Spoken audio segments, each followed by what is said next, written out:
Halo semuanya, apa kabar nih? Sehat-sehat ya? Video ini adalah persembahan dari Himpunan Mahasiswa Pendidikan Biologi dan Pendidikan Guru Sekolah Dasar Universitas Pelita Harapan. Hari ini kita akan membahas tentang sampah plastik yang menjadi permasalahan lingkungan yang sangat serius masa-masa ini. Buat kalian yang sedang menonton, jangan di skip ya. Mari kita bahas.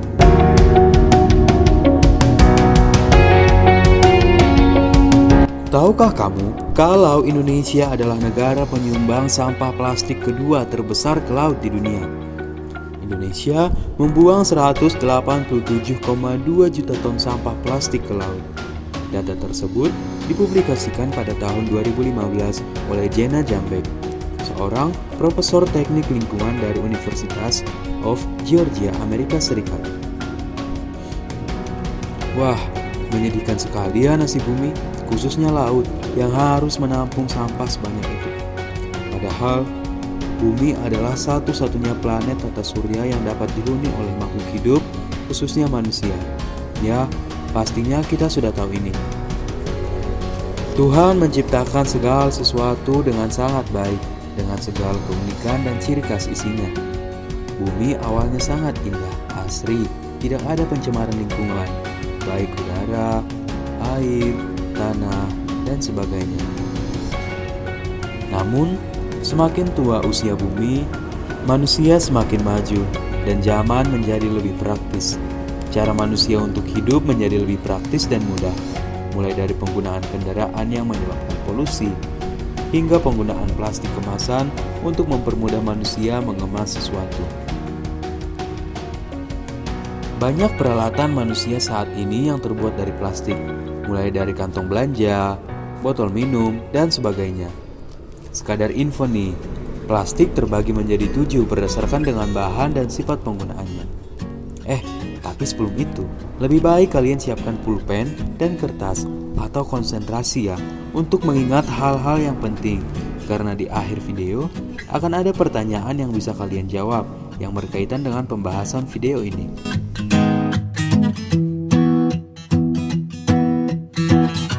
Yang pertama, kode 1 atau polyethylene terephthalate. Plastik PT dapat kita temukan pada hampir semua botol air mineral dan beberapa pembungkus makanan. Plastik ini dirancang untuk satu kali penggunaan saja.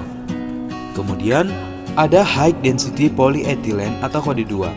HDPE merupakan plastik yang paling umum didaur ulang dan dianggap plastik paling aman. Plastik HDPE merupakan jenis plastik yang biasanya digunakan untuk membuat botol deterjen, botol sampo, dan beberapa tas plastik. Kode ketiga atau polyvinyl chloride. Teksturnya lembut dan biasanya digunakan untuk pembuatan pipa dan mainan anak-anak seperti pelampung renang. Sebaiknya plastik berbahan PVC tidak digunakan secara berulang ya. Selanjutnya, kode 4 atau low density polyethylene LDPE biasa ditemukan pada gantungan baju, kantong pada layanan cuci kering, dan sebagainya. Kode kelima, polypropylen. Plastik PP ini bersifat kuat, ringan, dan tahan terhadap panas. Plastik PP mampu menjaga bahan yang ada di dalamnya dari kelembapan, minyak, dan senyawa kimia lain. Wadah makanan dari bahan ini adalah yang paling aman loh teman-teman, termasuk juga botol minum.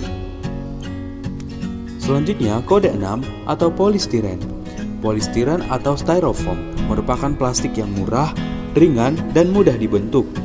Plastik ini banyak digunakan dalam berbagai kebutuhan. Biasanya, plastik PS digunakan sebagai botol minuman ringan, kotak makanan, dan pembungkus bahan yang akan dikirim dalam jarak jauh. Selanjutnya, kode terakhir, kode ke-7 atau bahan plastik lain kecuali bahan yang sudah disebutkan sebelumnya.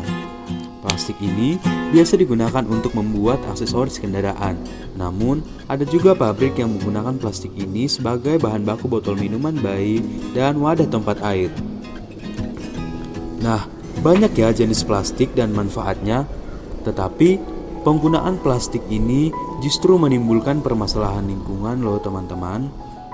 Menyebabkan penumpukan sampah dan dampak lingkungan lainnya. Tapi Kapan ya plastik pertama kali digunakan? Dari mana? Kok bisa ada? Siapa yang membuat? Tahu nggak, kalau dulu itu plastik justru digunakan untuk menyelamatkan bumi. Di Swedia, pada 1959, Sten Gustaf Thulin menciptakan kantong plastik sebagai pengganti kantong kertas. Waktu itu, Sten geram dengan masifnya penggunaan kantong kertas yang berimbas pada banyaknya penebangan pohon.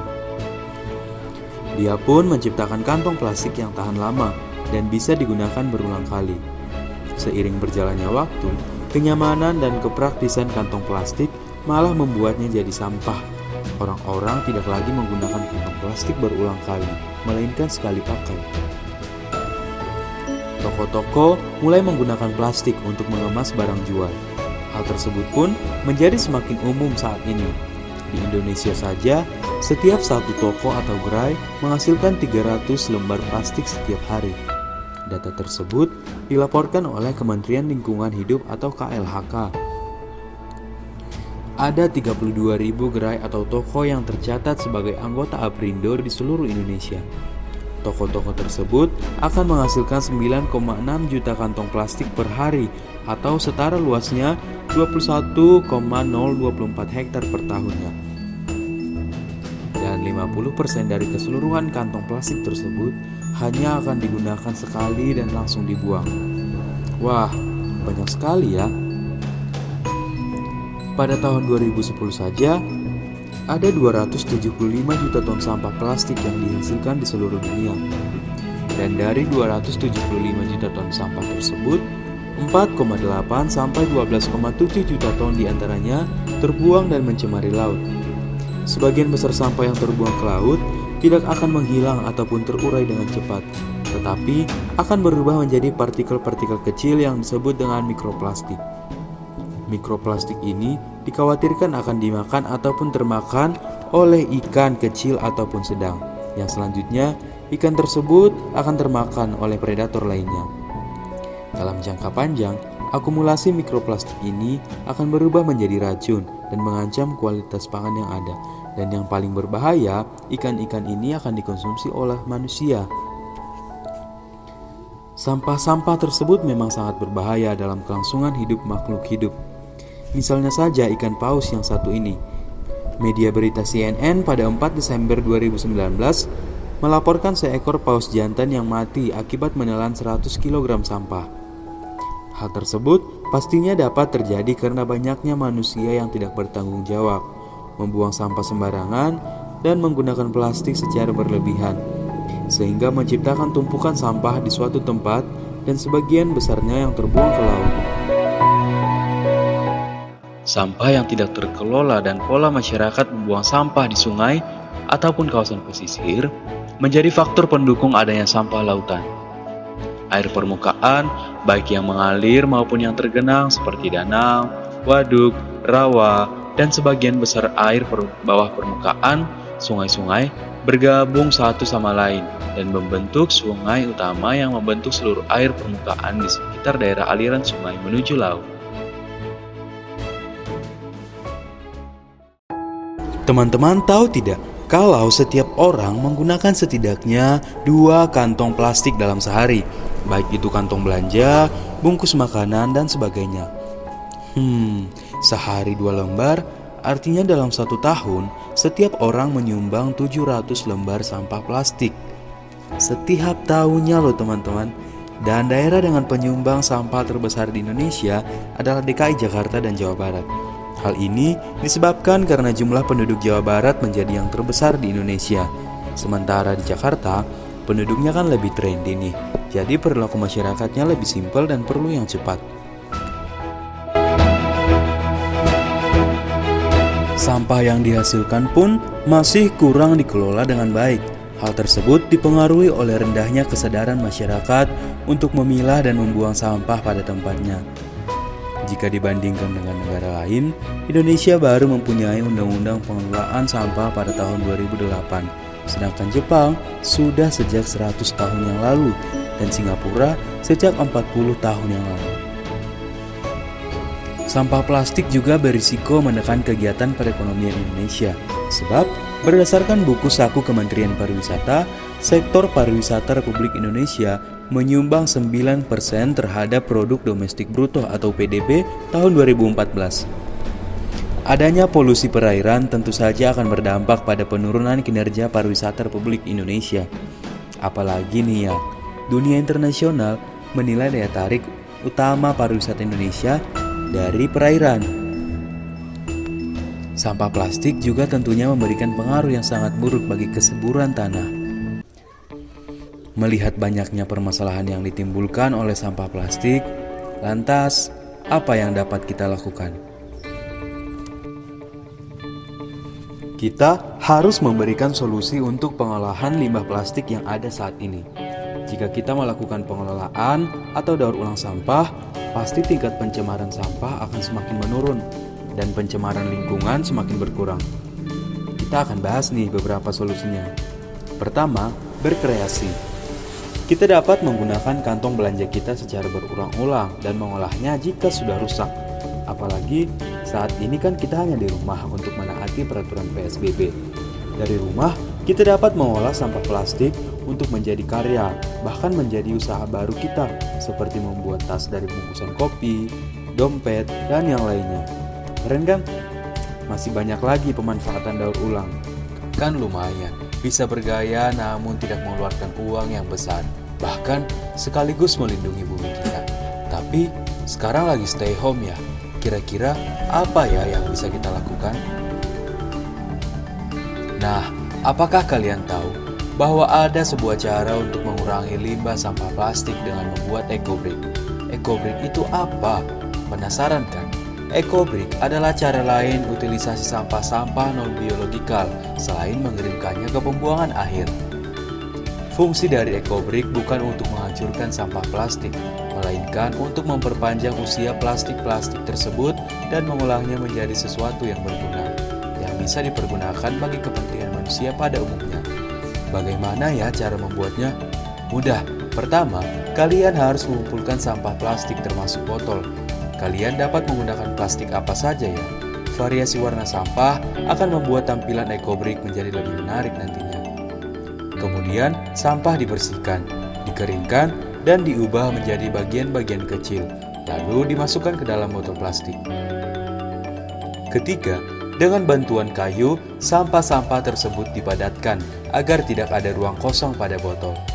Jika sudah banyak botol yang terisi oleh sampah, kalian dapat menggabungkannya dan menjadikannya sebagai furnitur rumah tangga seperti meja, kursi, bahkan dinding pembatas, atau furnitur lainnya sesuai keinginan kalian. Dengan eco-brick, sampah-sampah plastik akan tersimpan dan terjaga di dalam botol tanpa perlu dibakar, menggunung, dan tertimbun. Di Universitas Pelita Harapan, Fakultas Ilmu Pendidikan, Teachers College, Program Studi Pendidikan Biologi, membuat eco-brick sudah menjadi salah satu tugas proyek yang harus dikerjakan oleh mahasiswa di salah satu mata kuliah loh. Bagaimana? Keren ya? Iya dong, jelas. Ketiga, NV+. NV+ adalah plastik biodegradable atau dapat terdegradasi dengan berbahan pati. Plastik ini dapat terurai menjadi kompos. Kenapa ya bisa terurai menjadi kompos? Karena bahan bakunya itu alami seperti umbi dari singkong.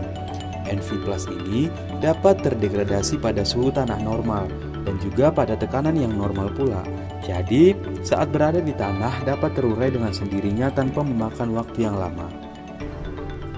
Terakhir, ada juga loh tentang usaha penanggulangan sampah plastik, yaitu dengan menggunakan jamur Aspergillus terreus. Aspergillus terreus akan menumbuhkan hifa yang seperti kapas. Pertumbuhan hifa ini akan tumbuh pada permukaan polimer dan menghasilkan polietilen dan mendegradasi plastik dengan memutus ikatan karbonnya.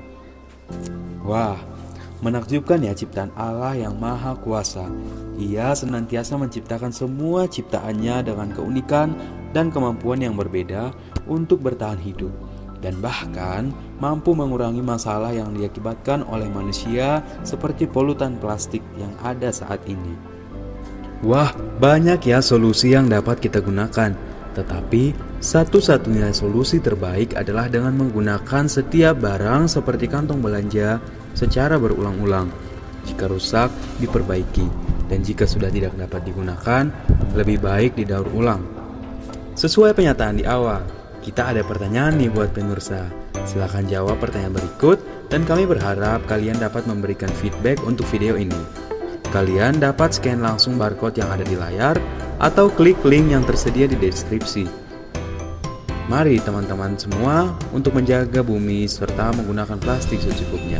Kita harus bersatu menopang bumi yang telah menopang kehidupan kita. Terima kasih.